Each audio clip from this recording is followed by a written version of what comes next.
The day always began before sunrise. The sky was still a deep blue when the young Filipino kid, Mateo, opened his eyes inside a small wooden shack held together by rusted nails and determination. The roof leaked when it rained, the walls rattled when trucks passed by, and the floor was uneven from years of patchwork. Yet, this tiny space was home, shared with his mother, father, and 2 younger siblings. The morning air smelled of damp clothes and boiling rice as his mother prepared the only meal they could afford at dawn. Outside, the narrow streets of the slum slowly came alive. Vendors wheeled their carts through muddy paths, children washed their faces using water pumped from a communal hand pump, and neighbors greeted each other with tired but hopeful smiles. Mateo stepped outside, barefoot, balancing his worn-out school bag, its zipper long broken. The air was humid, heavy with smoke from early morning cooking fires. On his walk to school, he passed by kids playing tumbang preso using crushed cans and stones.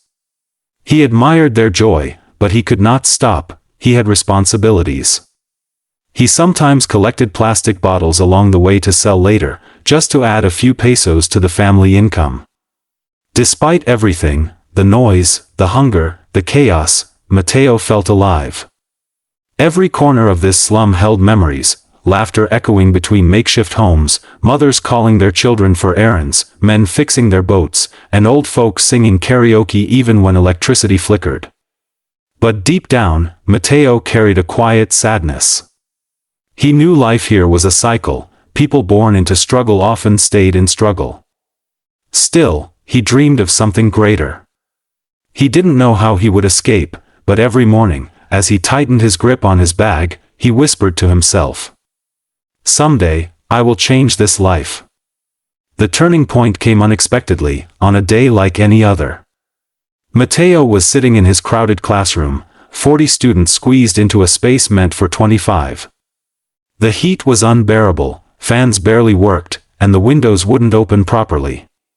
Books were shared among 2 or 3 students, and chalk dust filled the air. Mateo had always been quiet, often sitting in the back where he could go unnoticed. But on that particular day, their teacher announced an art activity. Most students groaned, but for the first time, Mateo felt his heart beat faster. He loved drawing, though he only used scraps of paper and borrowed pencils at home. He hesitated, unsure if he had the right to enjoy something when life already demanded so much from him. When the teacher walked past his desk, she noticed his empty paper. "Why aren't you drawing, Mateo?" He shrugged, embarrassed. "I don't know how, ma'am."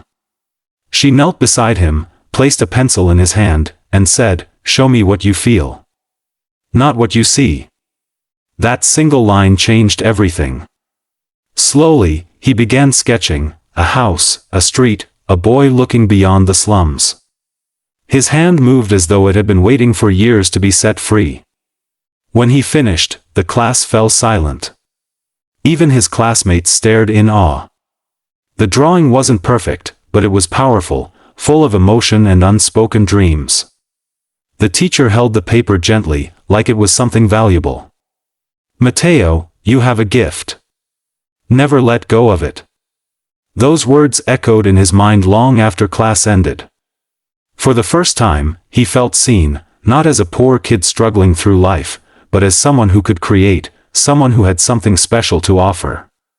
That day, walking home through the same muddy streets, everything looked different. The slums were still the slums, but now he could imagine a path leading out. A spark had been lit, and Mateo wasn't going to let it fade. The journey forward was not easy. After discovering his passion for drawing, Mateo practiced every night. But with practice came sacrifice. Their home had no proper lighting, so he worked under the dim glow of a single bulb or sometimes a candle when electricity failed. Paper was scarce, he often used the backs of old notebooks or flattened cardboard boxes. His father discouraged him. "Drawing won't feed us," he would say, exhaustion heavy in his voice after long hours of labor. Mateo understood, his family needed money more than dreams.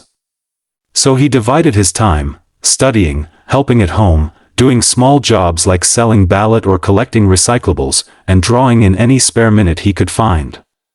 At school, things weren't easier. Some classmates mocked him. "Oi, artista da o. Like that will make you rich." Their laughter stung, but he refused to stop. One day, the teacher announced a school-wide art competition. Mateo wanted to join badly, but the requirements asked for materials he didn't have: good paper, proper pencils, and coloring tools. He thought of quitting before even trying. Seeing his frustration, his mother placed her hand on his shoulder. "My son, we have little, but I believe in you. Use whatever you can. Your talent is stronger than materials." Encouraged, Mateo created his artwork using the best scraps he could find. He poured all his emotion, his struggles, hopes, and dreams, into every line and shade. While others submitted polished, colorful pieces, his stood out in a different way: raw, honest, powerful. Even when doubts whispered in his mind, "You're not good enough. You're too poor to compete," he kept going. Against all odds, he submitted his work. And though he didn't know it yet, this act of courage would become the step that changed everything. The day of the results arrived. Students gathered in front of the bulletin board, pushing and shouting as they searched for their names. Mateo stood at the back, convinced he hadn't won anything. But curiosity forced him forward. Then he saw it. His name. First place. At first, he couldn't breathe. He blinked several times, thinking it was a mistake. But when his teacher approached him with a huge smile and a certificate in her hand, reality hit him like a wave. "You did it, Mateo. Your art touched everyone who saw it." His classmates, those who mocked him, fell silent. Some even congratulated him. For the first time, he wasn't invisible. But the best part came during the awarding ceremony. A local artist, who served as one of the judges, asked to meet him personally. She told him his talent was rare, his storytelling through art was extraordinary, and she offered to sponsor his art materials for 1 full year. Mateo's eyes filled with tears. No one outside his family had ever believed in him this deeply. That night, he brought home the certificate. His father, usually stern and practical, held it quietly. "I'm proud of you, son," he whispered, his voice cracking. It was the first time Mateo saw him cry. The victory didn't solve all their problems, but it opened a door. Small opportunities followed: a feature in the school newsletter, a chance to join workshops, recognition in local events. Every achievement felt like a stepping stone leading him closer to a new life. For the first time, Mateo felt his dreams weren't just fantasies, they were starting to become real. Years passed, and each one carried Mateo further from the life he once knew. With the support of his sponsor, teachers, and sheer determination, he continued to sharpen his skills. His story spread locally, then beyond. He began receiving invitations to competitions, exhibitions, and even small freelance art jobs that helped support his family.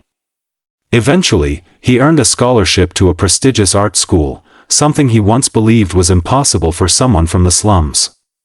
Leaving home was bittersweet. As he packed his things, he looked back at the narrow alley where he had spent his entire childhood. The same place that once trapped him had now shaped him into someone strong, resilient, and full of purpose. At school, he met mentors who pushed his limits and classmates who admired his journey. He learned new techniques, experimented with styles, and told stories through art that resonated with people from all walks of life. His name began appearing in local magazines, then online platforms, and finally in art communities abroad. One evening, as he stood in front of his first public art exhibit, surrounded by lights, cameras, and curious visitors, he felt a wave of emotion. A reporter asked him, "Where did it all begin?" Mateo smiled softly. "In a small slum in the Philippines," he said. "Where dreams seemed impossible, but weren't." Later, he returned to his old home, not to escape, but to give back. He taught free art classes to children who reminded him of his younger self, hopeful, shy, unsure, but full of potential. Standing there, watching the children draw with the same spark he once had, he realized something profound: his story wasn't just his anymore. It belonged to every kid who dared to dream. And with that, Mateo whispered to himself, "My story began in poverty, but it will end in purpose."